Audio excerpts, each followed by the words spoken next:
शरद पवार ने एनसीपी की सभी इकाइयों को भंग कर दिया है और शरद पवार ने यह घोषणा अचानक की है कि पार्टी में जो अध्यक्ष हैं शरद पवार, उनके समेत सभी जो विभाग और प्रकोष्ठ हैं उनके सभी पदाधिकारियों को पदों से मुक्त कर दिया है। इसके बारे में पार्टी के जो सीनियर लीडर हैं उन तक को यह पता नहीं है कि इसके पीछे का कारण क्या है। प्रफुल्ल पटेल ने इसकी जानकारी एक ट्वीट के जरिए दी कि जो शरद पवार हैं वो अध्यक्ष हैं एनसीपी के और इनके अलावा सभी विभाग और प्रकोष्ठ को तत्काल प्रभाव से भंग किया जाता है। लेकिन प्रफुल्ल पटेल भी ये उत्तर मीडिया को नहीं दे पाए कि इस अचानक भंग करने के पीछे का कारण क्या है। लेकिन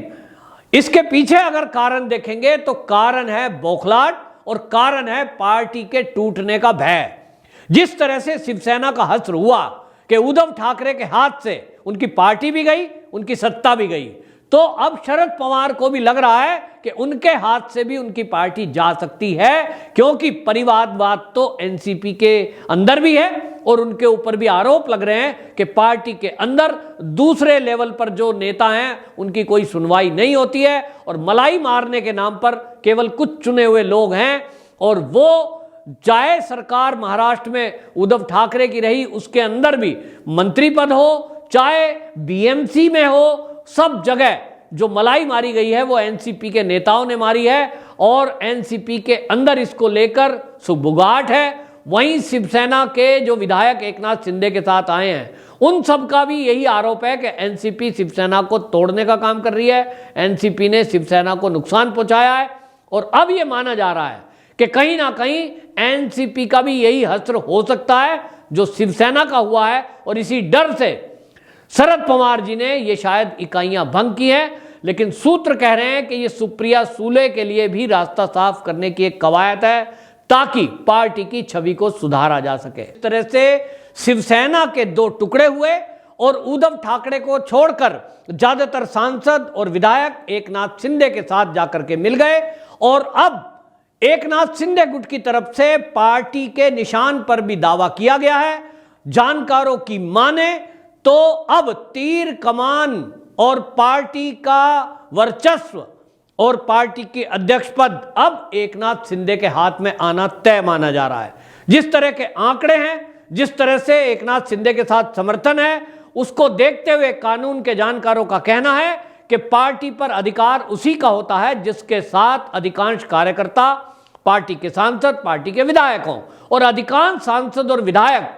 2/3 से कहीं ज्यादा एकनाथ शिंदे के साथ हैं। इसको देखते हुए अब एनसीपी भी घबरा गई और उनको लगता है कि जिस तरह से शिवसेना में दो फाड़ हो गए हैं और शिवसेना में जिस तरह से लोगों ने विद्रोह किया, कहीं ना कहीं शरद पवार के विरुद्ध भी लोगों के अंदर गुस्सा है। उनको भी एनसीपी में लगता है कि शरद पवार के चलते किसी की चलती नहीं है। जो हाल उद्धव ठाकरे का है, शिवसेना में लोगों का कहना था कि उनकी बात नहीं सुनी जाती, उनको मिलने का समय नहीं दिया जाता और उनके काम नहीं किए जाते। इसको देखते हुए शिवसेना वाले जो विधायक और सांसद हैं वो एनसीपी पर आरोप लगा रहे थे कि एनसीपी शिवसेना को खत्म करने की कोशिश में लगी हुई है। अब जबकि एकनाथ शिंदे मुख्यमंत्री बन चुके हैं, उनके ज्यादातर सांसद और विधायक जिस तरह से एकनाथ शिंदे के साथ खुल करके आए और अभी हाल ही में 12 सांसदों ने खुल करके एकनाथ शिंदे के साथ प्रेस कॉन्फ्रेंस की और यह बता दिया और यह जता दिया कि एकनाथ शिंदे ही अब शिवसेना का भी मालिक होगा, यानी शिवसेना अब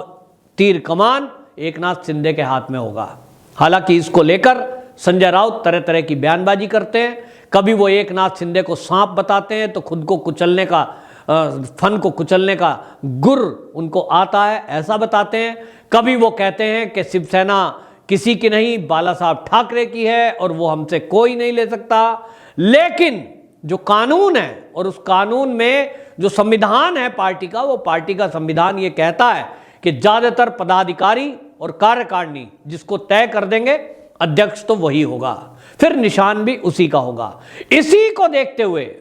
जो राजनीति के धुरंधर माने जाते हैं शरद पवार, उन्होंने ये समझा कि अगर ये कार्यकारिणी जो आज की डेट में एनसीपी की है, अगर ये एचडी चलती है तो हो सकता है कल को इनमें से कार्यकारिणी के लोग, सांसद या विधायक, अगर कहीं ऐसा ना हो कि वो एकनाथ शिंदे के साथ मिल जाए, या पार्टी में जैसे पहले भी टूट हुई है कि इनके जो भतीजे हैं शरद पवार के, अजीत पवार, वो भारतीय जनता पार्टी के साथ मिल गए थे। उस समय देवेंद्र फडणवीस को उन्होंने मुख्यमंत्री पद की शपथ दिलाने में मदद की थी, लेकिन बहुमत सिद्ध नहीं कर पाए क्योंकि उस समय उनके पास जो आंकड़े चाहिए थे वो नहीं थे। लेकिन अब अंदर ही अंदर जो सूत्र हैं वो ये बता रहे हैं कि एनसीपी के अंदर अब ये तय हो गया है, लोगों को लग गया है, और एनसीपी के जो सांसद हैं, एनसीपी के जो विधायक हैं, उनको ये दिख गया है कि 2024 का जो चुनाव आएगा इसमें एनसीपी का कोई अस्तित्व महाराष्ट्र के अंदर बचने वाला नहीं है, क्योंकि अभी तक के जो आंकड़े हैं वो कहते हैं कि भारतीय जनता पार्टी को ही बहुमत मिलने जा रहा है। और जब एकनाथ शिंदे गुट भारतीय जनता पार्टी के साथ मिलकर चुनाव लड़ेगा तो निश्चित रूप से भारी बहुमत के साथ एकनाथ शिंदे, शिवसेना और बीजेपी ये मिलकर ही सरकार बनाएंगे। मामला है बीएमसी चुनाव का, नगर निकाय चुनाव का, जो अभी अगले 2-3 महीने के अंदर घोषणा होने वाली है, प्रक्रिया शुरू होने वाली है, और इस पर सबसे ज्यादा ध्यान रहता है बीएमसी चुनाव में। तो बीएमसी में भी आज के हालात जो हैं उनको देखते हुए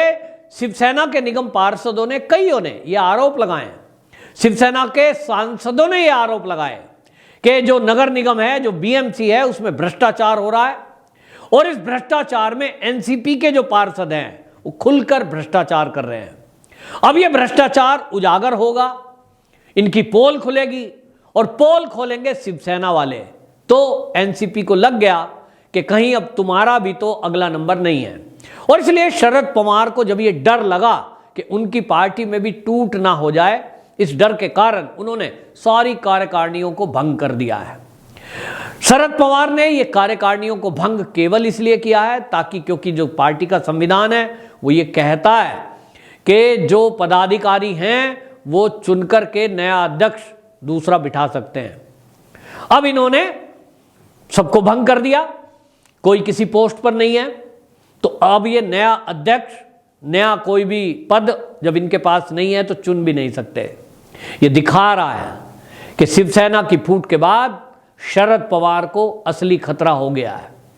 और जो उनका सपना था कि वो सुप्रिया सुले को एनसीपी की हेड बनाएंगे, सूत्रों की माने तो शरद पवार अगला अध्यक्ष सुप्रिया सुले को बना सकते हैं। ऐसा अंदर के सूत्र बता रहे हैं कि उनकी ये मंशा है कि उनके रहते रहते ये जो कमान है पार्टी की वो उनकी बेटी संभाले। लेकिन अभी भी यहाँ बस पेच ये फंसेगा कि उनकी पार्टी में कई ऐसे सीनियर लीडर हैं, प्रफुल्ल पटेल है, उनके भतीजे हैं अजीत पवार, उनको उम्मीद है कि शरद पवार जी उनको आगे बढ़ाएंगे, और अगर उनके बाद कोई रहता है तो उनका नंबर आएगा। लेकिन शरद पवार जी ने शायद तय किया हुआ है कि सुप्रिया सुले को ही वो पार्टी का कार्यभार सौंपेंगे, तो फिलहाल वो डरे हुए दिखाई दे रहे हैं, और उनका डर इसी बात को लेकर है कि जिस तरह से शिवसेना में एकनाथ शिंदे पार्टी के सर्वे सर्वा बनने जा रहे हैं, सरकार में मुख्यमंत्री बन गए, उनके हाथ में पावर आ गई, और अब जिस तरह के काम वो कर रहे हैं, जो बैठ करके जिस तरह से पहली बैठक में उन्होंने पेट्रोल के दाम घटाए, फिर उन्होंने आर्य मेट्रो प्रोजेक्ट चालू किया, फिर उसके बाद अभी दही हांडी के बारे में बहुत उत्साह पूरे महाराष्ट्र के अंदर देखा जा रहा है, जिस पर रोक लगी थी। हालांकि कोरोना की वजह से रोक लगी थी, लेकिन लोगों का कहना यह था कि इस कोरोना काल में भी उद्धव ठाकरे की सरकार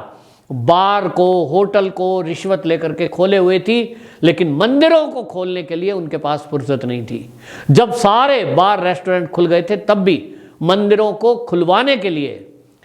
वहां लोगों को संघर्ष करना पड़ा, आंदोलन करना पड़ा, सड़कों पे उतारना पड़ा।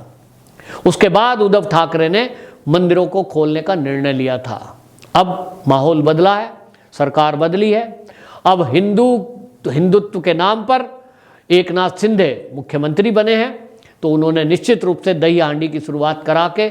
एक बता दिया है कि अब हिंदू और हिंदुत्व के लिए वो सरकार काम करेगी। और जब हिंदुत्व के मुद्दे की बात आएगी, इस मुद्दे पर बीएमसी का चुनाव लड़ा जाएगा, जब अगला 2024 का लोकसभा चुनाव लड़ा जाएगा, और निश्चित रूप से 2.5 साल बाद तो नंबर महाराष्ट्र की विधानसभा चुनाव का भी आना ही है, तो हिंदुत्व का मुद्दा बढ़ चढ़कर बोलेगा। पूरे देश में इस समय माहौल बन रहा है। और जहां तक एनसीपी की बात करें, तो एनसीपी ने जिस तरह के भ्रष्टाचार किए हैं, उनके 2 मंत्री अभी तक जेल के अंदर बंद हैं, और कम से कम 2 मंत्रियों के ऊपर और अभी ईडी की और इनकम टैक्स की तलवार लटकी है। उनका भतीजा अजीत पवार खुद बैंक घोटाले में अभी तक उनके ऊपर केस चल रहा है, शंका है। कुल मिलाकर के ये देखा जा रहा है कि एनसीपी भ्रष्टाचार के मामले में गिरती दिखाई दे रही है, और शिवसेना के निशाने पर भी एनसीपी है। ऐसे में एनसीपी क्या करे? अपना पार्टी का अध्यक्ष बदले, नया चेहरा लेकर आए, और उनको जो टूट होने का जिनसे खतरा है, उनको बड़े पद पे लाए, उनको आगे बढ़ाए, ताकि उनको ये लगे कि भाई हमें भी पार्टी में तवज्जो दी जा रही है। इस फेरबदल को देखते हुए अभी फिलहाल में जो ये समितियां भंग की गई हैं, ये जो घोषणा है ये अचानक में की गई है, क्योंकि प्रफुल्ल पटेल ने ये ट्वीट तो किया, और उन्होंने ट्वीट लिखा कि राष्ट्रवादी कांग्रेस पार्टी के राष्ट्रीय अध्यक्ष शरद पवार, एनसीपी के सभी विभाग व प्रकोष्ठ तत्काल प्रभाव से भंग किए जाते हैं। पत्रकारों ने जब इनको फ़ोन किया और इनसे पूछा कि भाई इसका कारण क्या है, अचानक से ये भंग क्यों कर दिए, इसका कोई उत्तर प्रफुल्ल पटेल के पास नहीं है। शायद उनको पता भी नहीं है कि शरद पवार ने ये निर्णय क्यों लिया है, और अचानक में ये जो निर्णय लिया है, शायद हो सकता है राजनीति है कि उनको प्रफुल्ल पटेल से ही खतरा हो कि कहीं यही अध्यक्ष पद की दौड़ में ना हो, कहीं पार्टी को यही ना तोड़ दे, क्योंकि राजनीति एक ऐसी चीज़ है जहां किसी के ऊपर विश्वास नहीं किया जाता है। ऐसी पार्टी खास तौर पर जहां परिवारवाद हावी हो। तो फिलहाल ये पार्टी में टूट की तरफ, टूटने के भय से एक कदम शरद पवार जी ने उठाया है, सारी समितियों को भंग करके, पदों को भंग करके। इससे खास साफ दिखाई दे रहा है कि जिस तरह से शिवसेना का हश्र हुआ है, इसी का खतरा शरद पवार को भी दिखाई दे रहा है, इसीलिए शायद इन्होंने ऐसा किया है। वंदे मातरम।